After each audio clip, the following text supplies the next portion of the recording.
اللہ کے نبی صلی اللہ علیہ وسلم کی حدیث جس میں آپ صلی اللہ علیہ وسلم نے فرمایا، صحیح ابو داؤد کی روایت ہے، من تشبہ منہم من تشبہ بقوم فہو منہم،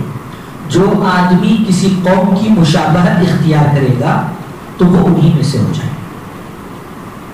اور یہاں پر مشابہت ہے اور اللہ کے نبی صلی اللہ علیہ وسلم نے اس میں کوئی شک کی گنجائش نہیں. آپ نے یہاں تک فرمایا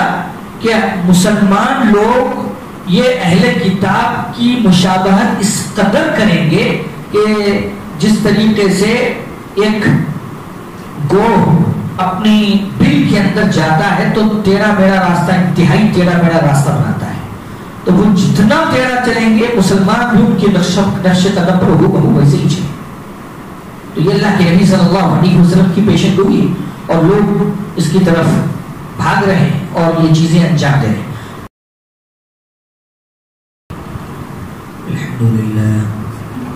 الحمد لله نحمده ونستعينه ونستغفره ونعوذ بالله من شرور أنفسنا ومن سيئات أعمالنا، من يهده الله فلا مضل له ومن يضلل فلا هادي له، وأشهد أن لا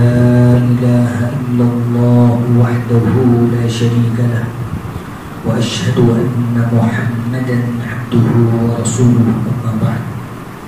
فإن خير الحديث كتاب الله وخير الهدي هدي محمد صلى الله عليه وسلم، وشر الأمور محدثاتها وكل محدثة بدعة وكل بدعة ضلالة وفي رواية كل ضلالة في النار. أعوذ بالله من الشيطان الرجيم. بسم الله الرحمن الرحيم. قاف والقرآن المجيد بل عجبوا أن جاءهم منذر منهم فقال الكافرون هذا شيء عجيب إذا متنا وكنا ترابا ذلك رجع بعيد قد علمنا ما تنقص الأرض منهم وعندنا كتاب حفيظ بل كذبوا بالحق لما جاءهم فهم في أمر مريج أفلم ينظروا إلى السماء فوقهم كيف بنيناها وزيناها وما لها من فروج والأرض مددناها وألقينا فيها رواسي وأنبتنا فيها من كل زوج بهيج تبصرة وذكرى لكل عبد منيب. تمام تعریفات و توصیفات حمد و ثنا بڑائی کبریائی بزرگی صرف ایک اللہ وحدہ لا شریک کے لیے ہی لائق و سزاوار ہے، جو اس کائنات کا پالنہار ہے اور روز جزا کا مالک ہے. ہم اسی کی عبادت کرتے ہیں اور اسی سے مدد طلب کرتے ہیں. وہ اکیلا ہے، بے نیاز ہے، نہ تو وہ کسی سے پیدا ہوا اور نہ اس سے کوئی جنا گیا، اور اس کے برابر کوئی نہیں، اس کے علاوہ کوئی حقیقی معبود نہیں. وہ عرش بری کا مالک ہے. ساتوں آسمانوں اور زمین کے درمیان جتنی ساری چیزیں ہیں وہ اسی کے قبضے قدرت میں ہیں. نہ تو اسے نیند آتی ہے اور نہ ہی وہ علیم ہے، بصیر ہے، ستار ہے، غفار ہے، قہار ہے، جبار ہے. اور بے شمار درود و سلام نازل ہوں پیارے حبیب محمد مصطفیٰ صلی اللہ علیہ وسلم پر، جن کے ذریعے سے ہم تک یہ دین اسلام پہنچا. محترم حاضرین جمعہ، پچھلے خطبہ جمعہ میں دلوں کے بگاڑ سے متعلق ایک خطبہ قرآن و حدیث کی روشنی میں ان کے سامنے پیش کیا گیا، جس میں یہ بات آئی تھی کہ دلوں کی بگاڑ کے جو اسباب ہیں ان میں ایک سبب یہ ہے کہ آدمی متشابہ آیات کے پیچھے پڑ جائے، اور ایک سبب یہ ہے کہ جو محکم اور دین کے اصول ہیں اس میں شک کرنے لگ جائے. اور ایک سبب یہ بھی بتلایا گیا کہ آدمی حرام چیزوں میں مشغول ہو جائے. اور چوتھا سبب آپ کے سامنے رکھا گیا تھا کہ آدمی صرف دنیا کے پیچھے پڑ جائے اور آخرت کو بھلا دے. تو اس طریقے کے کچھ اسباب آپ کے سامنے رکھے گئے تھے. ان میں سے ایک اور سبب وہ یہ ہے کہ آدمی جو مبتدعین ہیں، اہل بدعت ہیں، ان کی صحبت اختیار کرے، ان کے پروگراموں میں شریک ہوں اور ان کے مواعظ وغیرہ میں وہ اٹھے بیٹھے، ان کی سنگت اختیار کرے اور ان کی جو کتابیں ہیں جو اہل بدعت نے لکھی ہیں ان کا مطالعہ کرے، ان کو پڑھے، تو اس سے بھی آدمی بھٹک جاتا ہے، اس کا دل بھٹک جاتا ہے۔ اور خاص طور پر ابھی جو مولد کی محفلیں چل رہی ہیں، اللہ کے نبی صلی اللہ علیہ وسلم کی ولادت کے تعلق سے لوگوں نے ایک اپنا یعنی عید کا دن بنا لیا ہے اور روز افزوں اس کے اندر اضافہ ہوتا ہی جا رہا ہے، اور یہ بھی اسی قبیل کی ایک چیز ہے، یعنی بدعات کا پھیلاؤ اور بدعات و خرافات میں روز افزوں اضافہ ہونا اور لوگوں کا دل اس طرف مائل ہونا، اس کو صحیح سمجھنا، اس کو غلط نہ سمجھنا جبکہ وہ غلط ہے، وہ دراصل یہی نتیجہ ہے اس بات کا کہ لوگ ان کے ساتھ اٹھتے بیٹھتے ہیں، ان کے خیالات کو جذب کرتے ہیں اور ان کی کتابوں کو پڑھتے ہیں، ان کے یعنی مواعظ وغیرہ میں شریک ہوتے ہیں، جس کی وجہ سے یہ چیزیں دن بدن بڑھتی جا رہی ہیں۔ آئیے دیکھتے ہیں کہ یہ جو ایک سبب ہے، اور خاص طور پر یعنی اللہ کے نبی صلی اللہ علیہ وسلم بہت ساری بدعات ہیں، ان میں ایک بدعت اللہ کے نبی صلی اللہ علیہ وسلم کی یوم پیدائش ہے۔ یوم پیدائش کے تعلق سے اللہ کے نبی صلی اللہ علیہ وسلم سے کوئی دلیل موجود نہیں، نہ صحابہ سے، نہ تابعین سے، نہ تبع تابعین سے، اور نہ ہی بڑے بڑے ائمہ کرام سے، کسی سے بھی اس کا ثبوت نہیں ملتا ہے۔ حتیٰ کہ بعض لوگوں نے جو بدعتی ہیں اور اہل شرک ہیں، وہ یہاں تک کہتے ہیں اللہ کے نبی صلی اللہ علیہ وسلم کی شان میں، یا رسول اللہ غوثا، یا رسول اللہ علیک، یا رسول اللہ غوثا ومددا،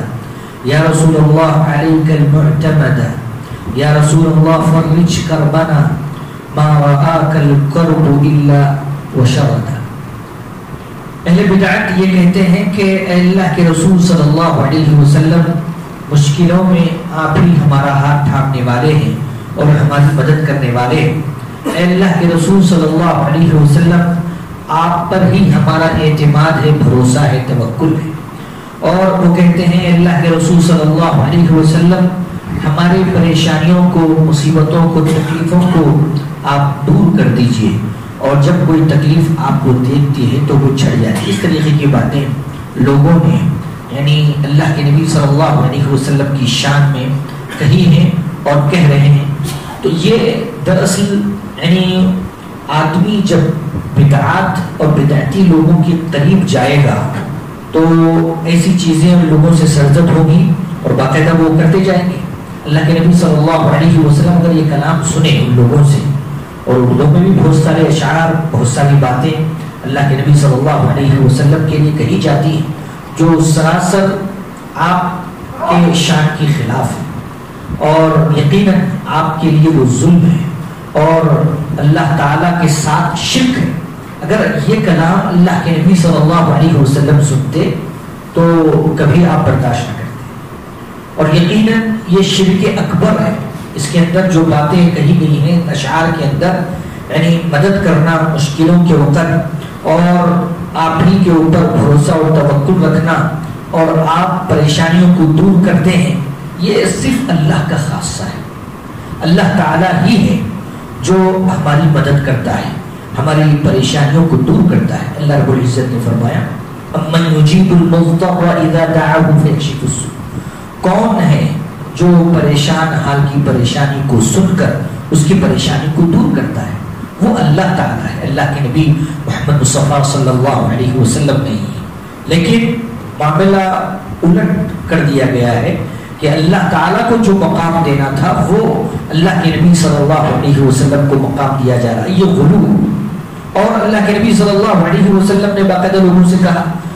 قل انی لا املک لکم ضرا ولا رشدا. سورہ جن آیت نمبر 21 میں اللہ رب العزت نے فرمایا اے اللہ کے نبی محمد مصطفیٰ صلی اللہ علیہ وسلم آپ کہہ دیجئے قل انی لا املک لکم میں تمہارے لیے کچھ بھی مالک نہیں ہوں, کسی چیز کا مالک نہیں ہوں, نہ تو نقصان پہنچانے کا اور نہ ہی رشد و ہدایت کا, کسی چیز کا مالک نہیں, میرے پاس اس کی ملکیت نہیں, یہ تو ملکیت اللہ تعالیٰ کے پاس ہے. کسی نقصان کو دور کرنا, کسی کو ہدایت دینا اور کسی کی رہنمائی یعنی کسی کو سیدھے راستے پر لانا دکھانا الگ چیز ہے. ایک آدمی کو صحیح راستہ دکھا دیا جائے وہ الگ چیز ہے, لیکن اس راستے پر چلانا, اس کی توفیق دینا تو اللہ کے ہاتھ میں. تو اللہ رب العزت نے باقاعدہ یہ اعلان کرا اللہ کے نبی صلی اللہ علیہ وسلم کے ذریعے سے. آپ صلی اللہ علیہ وسلم نے اپنے صحابہ کرام رضی اللہ عنہم کے سامنے بات بیان فرمائی اذا سألت فاسأل اللہ, جب اگر آپ سوال کریں تو اللہ سے سوال کریں. یہاں پر کیا ہو رہا ہے, اللہ کے نبی صلی اللہ علیہ وسلم سے سوال ہو رہا ہے, آپ سے مانگا جا رہا ہے, آپ سے طلب کیا جا رہا ہے, آپ پر توکل کیا جا رہا ہے. یہ سراسر توحید کے منافی چیزیں. اللہ کے نبی صلی اللہ علیہ وسلم کی جو باتیں ہیں ان کے خلاف ہیں, آپ کے جو ارشادات ہیں ان کی مخالفت ہے اس کے اندر. اللہ کے نبی صلی اللہ علیہ وسلم فرمایا اذا سألت فاسأل اللہ, جب اگر آپ کسی چیز کو پوچھ سوال کر رہے ہیں تو اللہ سے سوال کیجیے. آپ کو کوئی چیز چاہیے تو اللہ سے سوال کیجیے, اللہ سے پوچھیے, اللہ آپ کو دے گا. اذا سألت فاسأل اللہ واذا استعنت فاستعن باللہ. اور اگر آپ کو مدد کی ضرورت ہے تو آپ اللہ سے مدد طلب کیجیے. لوگ کہہ رہے ہیں اللہ کے نبی صلی اللہ علیہ وسلم کہہ رہے ہیں, لیکن جو کہتے ہیں کہ ہم اللہ کے نبی صلی اللہ علیہ وسلم کے محب ہیں اور آپ کی محبت میں سب کچھ ایسا کر رہے ہیں, تو دیکھیے کتنی مخالفت ہو رہی ہے. ایک محب محبت کرنے والا کبھی اپنے محبوب کی مخالفت نہیں کرتا ہے, تو یا تو سراسر مخالفت ہے. دوسری چیز یہ ہے کہ اللہ کے نبی صلی اللہ علیہ وسلم کی ذات میں, آپ کی شان میں غلو کیا جاتا ہے, مبالغہ آرائی سے کام لیا جاتا ہے, اور اتنی زیادہ آپ کی تعریف کی جاتی ہے جو آپ کے مقام عبدیت کے لیے مناسب نہیں. خود اللہ کے نبی صلی اللہ علیہ وسلم نے یہ بات بیان فرمائی, چنانچہ فرمایا بخاری کی روایت ہے لا تطرونی کما اطرت النصارى ابن مریم فانما انا عبد فقولوا عبد اللہ ورسولہ. اللہ کے نبی صلی اللہ علیہ وسلم ارشاد فرماتے ہیں جس طریقے سے اہل کتاب نے, یہود و نصارہ نے اپنے انبیاء کو بالخصوص عیسیٰ علیہ السلام کو بڑھا چڑھا کر جو پیش کیا ہے ویسے مجھے مت کرنا, ویسے مجھے مت بنانا. میں اللہ کا بندہ ہوں اور اس کا رسول ہوں, بس تم اللہ کا بندہ اس کا رسول کہو. اللہ کے نبی صلی اللہ علیہ وسلم اللہ کے بندے ہیں اور اس کے رسول ہیں, تو یہ بات اللہ کے نبی صلی اللہ علیہ وسلم نے خود فرمائی. لیکن غلو کی انتہا یہ ہے کہ آپ صلی اللہ علیہ وسلم کو مقام رسالت سے, مقام عبدیت سے اٹھا کر آپ کو الہ کا درجہ دے دیا جاتا ہے,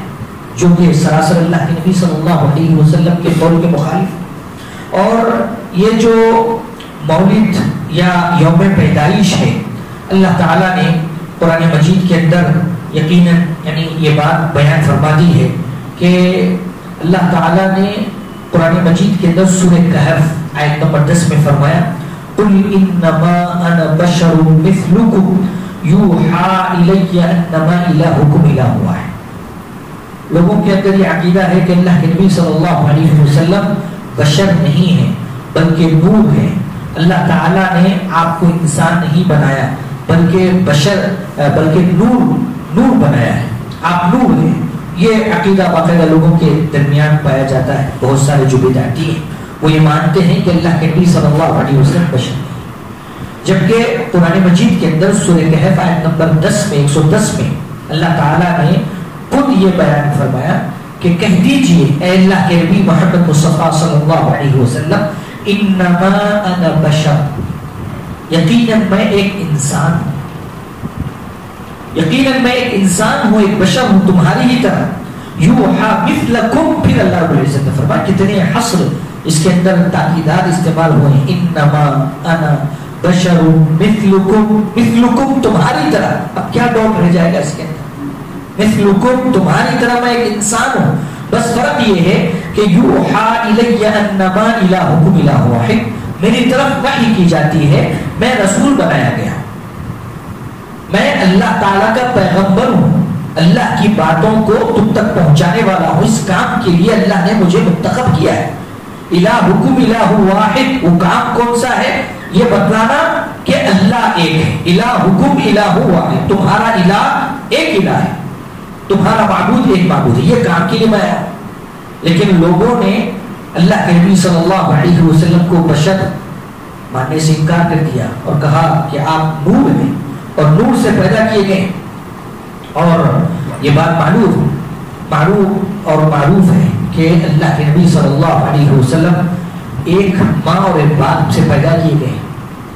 اللہ کے نبی صلی اللہ علیہ وسلم سب سے بڑی دلیل یہ ہے کہ آپ نور نہیں ہیں، بشر ہیں، آپ ایک ماں باپ سے پیدا کیے گئے،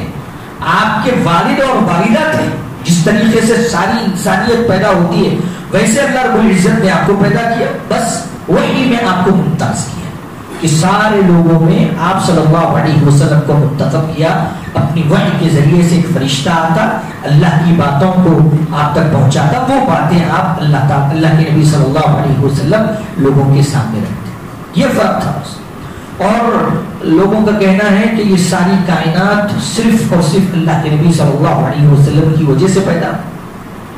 یہ کائنات اللہ تعالیٰ نے جو پیدا کی ہے وہ آپ صلی اللہ علیہ وسلم کی وجہ سے پیدا کی،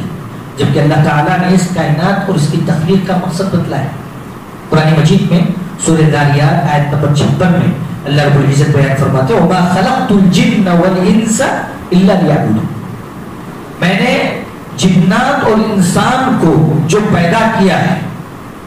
وہ محض اپنی عبادت کے لیے پیدا کیا کہ صرف ایک اللہ کی وہ عبادت کرے، اس وجہ سے اللہ رب العزت نے پیدا کیا۔ لیکن لوگ ایک الگ چیز گھڑتے ہیں، اس کے پیچھے بعض ضعیف من گھڑت واہیات روایات بھی ہیں جس کا سہارا لے کر لوگوں کے درمیان اس طریقے کی باتیں پھیلائی جاتی۔ چوتھی چیز اور چوتھی خرابی میلاد منانے میں یہ ہے کہ نصارہ انہوں نے عیسیٰ علیہ السلام کی یوم پیدائش کو، ان کی ولادت کے دن کو عید کا دن بنایا، اور ان کے پاس اس طریقے کی بہت ساری چیزیں پائی جاتی ہیں، اور عیسیٰ علیہ السلام اور ان کے بعد کے جو دوسرے لوگ ہیں ان کے خاندان سے، ان کے جو یوم پیدائش کے ایام ہیں انہوں نے اس کو عید کا دن بنایا، اور وہیں سے مسلمانوں نے اس کو اخذ کیا، اس بدعت کو اخذ کیا، اور اللہ کے نبی صلی اللہ علیہ وسلم اور اسی طریقے سے آپ کے افراد خاندان ان کی لوگ ولادت بناتے ہیں۔ ابھی تو اللہ کے نبی صلی اللہ علیہ وسلم کی ولادت بنائی جا رہی ہے، ورنہ آپ پیچھے کی صدیوں میں دیکھیں کہ آپ صلی اللہ علیہ وسلم کے ساتھ حضرت فاطمہ رضی اللہ عنہا، حضرت علی رضی اللہ عنہ، حسین رضی اللہ عنہ، حضرت حسن رضی اللہ عنہ، بہت سارے افراد خاندان کی بھی ولادتیں بنائی جاتی تھی، یوم پیدائش بنائی جاتی تھی۔ یہ یہاں پر صرف یہ دیکھنے کو مل رہا ہے کہ اللہ کے نبی صلی اللہ علیہ وسلم یعنی صرف آپ کی یوم پیدائش بنائی جا رہی ہے، اور یہ جو طریقہ اخذ کیا گیا ہے نصارہ سے اخذ کیا گیا ہے، اور وہ مشہور روایت جو عمر بن خطاب رضی اللہ عنہ کے واقعے سے جڑی ہوئی ہے، جس میں یہودی ایک نصرانی آدمی آتا ہے اور آ کے کہتا ہے کہ اے امیر المؤمنین، آپ کے اوپر ایک آیت ایسی اتری، اگر وہ آیت ہمارے اوپر اترتی تو اس دن کو، اس مقام کو ہم عید کا دن بنا لیتے۔ تو ان کے پاس یہ چیز ہے کہ وہ بڑے لوگوں کے یوم پیدائش کو، کچھ اہم واقعات کے تاریخوں کو وہ اہم مانتے ہیں، اور اسی مناسبت سے وہ عید کا دن اور اس طریقے سے جشن وغیرہ منایا کرتے ہیں۔ وہاں سے مسلمانوں نے اس کو عرض کیا تو اللہ کے نبی صلی اللہ علیہ وسلم کی حدیث جس میں آپ صلی اللہ علیہ وسلم نے فرمایا، صحیح ابو داؤد کی روایت ہے، من تشبہ منہم من تشبہ بقوم فہو منہم، جو آدمی کسی قوم کی مشابہت اختیار کرے گا تو وہ انہی میں سے ہو جائے۔ اور یہاں پر مشابہت ہے، اور اللہ کے نبی صلی اللہ علیہ وسلم نے اس میں کوئی شک کی گنجائش نہیں۔ آپ نے یہاں تک فرمایا کہ مسلمان لوگ یہ اہل کتاب کی مشابہت اس قدر کریں گے کہ جس طریقے سے ایک گروہ اپنی بل کے اندر جاتا ہے تو تیرا میرا راستہ انتہائی ٹیڑھا میرا راستہ بناتا ہے، تو وہ جتنا ٹیڑھا چلیں گے مسلمان بھی ان کے نقش قدم پر ہو ویسے ہی چلیں۔ تو یہ اللہ کے نبی صلی اللہ علیہ وسلم کی پیشن گوئی اور لوگ اس کی طرف بھاگ رہے ہیں اور یہ چیزیں انجام دے رہے ہیں۔ پانچویں چیز یہ ہے کہ عام طور سے یہ دیکھنے کو ملتا ہے کہ ان احتفالات میں اور یہ جشن کے اور یوم پیدائش کی جو محافل اور محفلیں منعقد کی جاتی ہیں اس کے اندر عورتوں کا اور مردوں کا اختلاط ہوتا ہے۔ یہ چیز بھی خاص طور پر دیکھنے کو ملتی جس کو اسلام حرام قرار دیتا ہے۔ چھٹی چیز، آدمی اس میلاد کے اندر اپنا پیسہ یعنی جو خرچ کرتا ہے وہ کیسے خرچ کرتا ہے، کن چیزوں میں خرچ کرتا ہے دیکھنے کے لائٹ ہے۔ اس کے اندر جو ہے بہت ساری لائٹنگیں کی جاتی ہیں، خوب بلب وغیرہ، چاہے مساجد ہو، گھر ہو یا محفل کی جگہیں ہوں، وہاں پر روشنی کی جاتی ہے اور تندیریں وغیرہ لگائی جاتی ہیں۔ آج کل تو ایسا ہو رہا ہے کہ سڑکوں کو پوری طریقے سے لائٹنگوں کے ذریعے سے سجایا جا رہا ہے۔ اس کے پیچھے بھی ایک مقصد ہے جیسا کہ بات آگے آئے گی انشاءاللہ۔ تو یہ سارے جو مصارف ہیں، مالی مصارف، یہ سب کے سب یعنی اللہ کے نبی صلی اللہ علیہ وسلم کی محبت میں کیے جاتے ہیں، جو کہ سراسر اسراف جائز ہی نہیں۔ اور بھی بہت سارے کام کیے جاتے ہیں اس کے اندر جو بے سود ہیں، اور خاص طور پر جو کفار ہیں، کافر لوگ ہیں، مشرک لوگ ہیں، ان سے بھی بہت ساری چیزیں مستعار لی گئی ہیں جس کو انجام دیا جاتا ہے۔ تو اس کے اندر مال کا نقصان ہے، مال کا ضائع ہونا یہ بھی بہت بڑا نقصان ہے، احتفال اور جو محفلیں منعقد کی جاتی ہیں۔ اور ساتویں چیز یہ ہے کہ آدمی یعنی اس کے اندر اتنا منہمک ہو جاتا ہے اور اتنا مشغول ہو جاتا ہے کہ جو فرض ہے اس کے اوپر رات رات تک محفلیں چلتی ہیں اور پھر نمازوں کو ترک کر دیا جاتا ہے، نمازوں کو چھوڑ دیا جاتا ہے، چھوڑ کر جو ہے ان چیزوں کو انجام دیا جاتا ہے۔ یہ اللہ کے نبی صلی اللہ علیہ وسلم سے اس کا ثبوت نہیں ملتا۔ اور آٹھویں خرابی یہ ہے کہ اللہ کے نبی صلی اللہ علیہ وسلم کی جو میلاد بنائی جاتی ہے، بعض لوگوں کا یہ اعتقاد ہے کہ آپ صلی اللہ علیہ وسلم اس دن حاضر ہوتے ہیں۔ جیسے ان لوگوں کے پاس بڑوں کی عید منائی جاتی ہے اور اس خاص دن پر کچھ پکوان وغیرہ گھر میں تیار کر کے کسی کمرے میں رکھ دیے جاتے ہیں، تاکہ وہ اعتقاد یہ رکھتے ہیں کہ جو مرے ہوئے لوگ ہیں ان کے گھر کے جو افراد ہیں وہ آئیں گے اور اس کو کھائیں گے۔ اور اسی طریقے سے اللہ کے نبی صلی اللہ علیہ وسلم کے تعلق سے بھی یہ اعتقاد وہ رکھتے ہیں کہ اللہ کے نبی صلی اللہ علیہ وسلم اس جگہ سے گزریں گے، لہذا وہاں پر سجاوٹ کی جاتی ہے اور خوب روشنی کی جاتی ہے، اس کو سجایا جاتا ہے اور اچھے اچھے قالین وغیرہ بچھائے جاتے ہیں اور بہت ساری چیزیں کی جاتی ہیں، حتیٰ کہ بعض لوگ سلام وغیرہ پڑھتے ہیں، یہ بھی ایک بدعت ہے۔ تو ان کا یہ عقیدہ ہے کہ اللہ کے نبی صلی اللہ علیہ وسلم اس سلام کے اندر حاضر ہوتے ہیں۔ قرآن مجید میں اللہ رب العزت نے سورہ مومنون آیت نمبر 100 میں یہ بات بیان فرمائی اور بالکل 100% صحیح بات اللہ رب العزت نے بیان فرمائی۔ وَمِن وَرَائِهِمْ بَرْزَخٌ إِلَى يَوْمِ يُبْعَثُونَ، آدمی جب مر جائے گا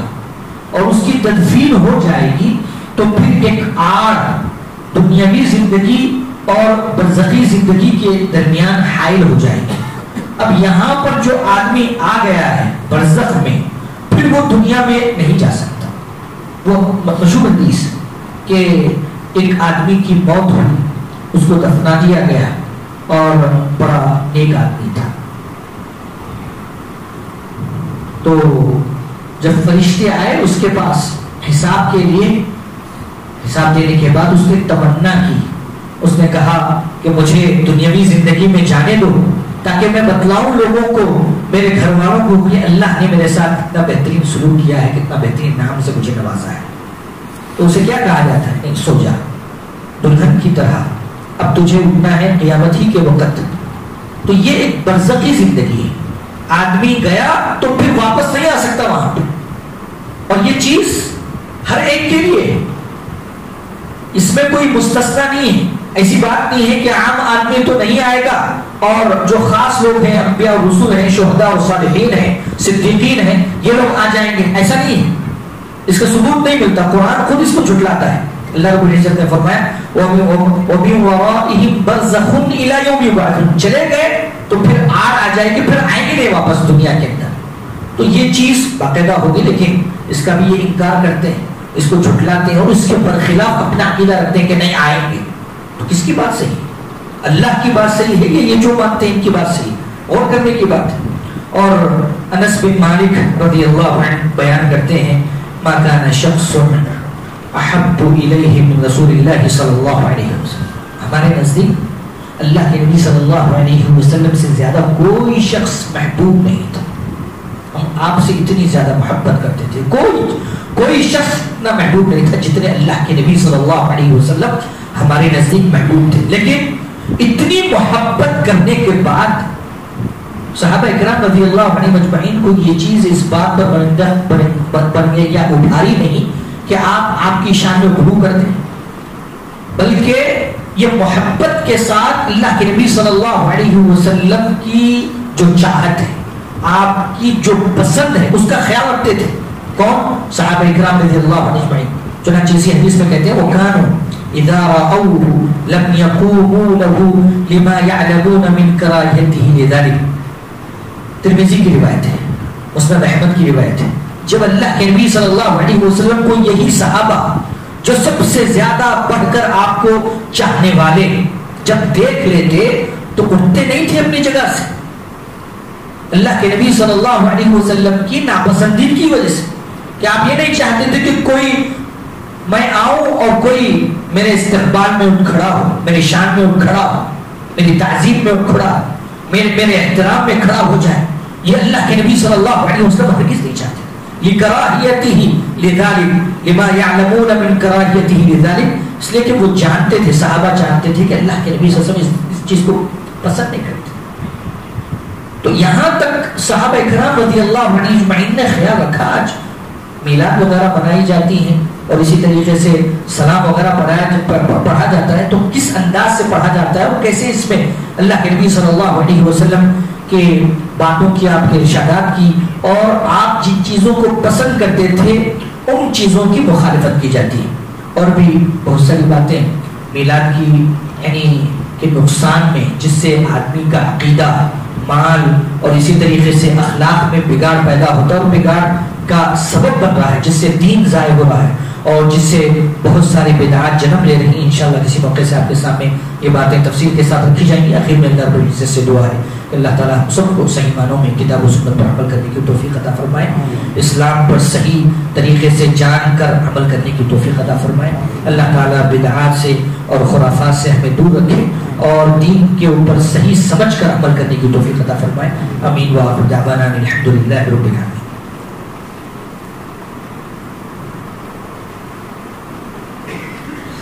الحمد لله نحمده ونستعينه ونستغفره ونعوذ بالله من شرور أنفسنا ومن سيئات أعمالنا، من يهده الله فلا مضل له ومن يضلل فلا هادي له، وأشهد أن لا إله إلا الله وحده لا شريك له، وأشهد أن محمدا عبده ورسوله، ما بعد فإن خير الحديث كتاب الله وخير الهدي هدي محمد صلى الله عليه وسلم، وشر الأمور محدثاتها وكل محدثة بدعة وكل بدعة ضلالة وفي رواية كل ضلالة في النار۔ أعوذ بالله من الشيطان الرجيم، بسم الله الرحمن الرحيم، إن الله وملائكته يصلون على النبي يا أيها الذين آمنوا صلوا عليه وسلموا تسليما، اللهم صل على محمد وعلى آل محمد كما صليت على إبراهيم وعلى آل إبراهيم إنك حميد مجيد، اللهم بارك على محمد وعلى آل محمد كما باركت على إبراهيم وعلى آل إبراهيم إنك حميد مجيد، إن الله يأمر بالعدل والإحسان وإيتاء ذي القربى وينهى عن الفحشاء والمنكر ولذكر الله أكبر، أقول قولي هذا أستغفر الله لي ولكم ولسائر المسلمين۔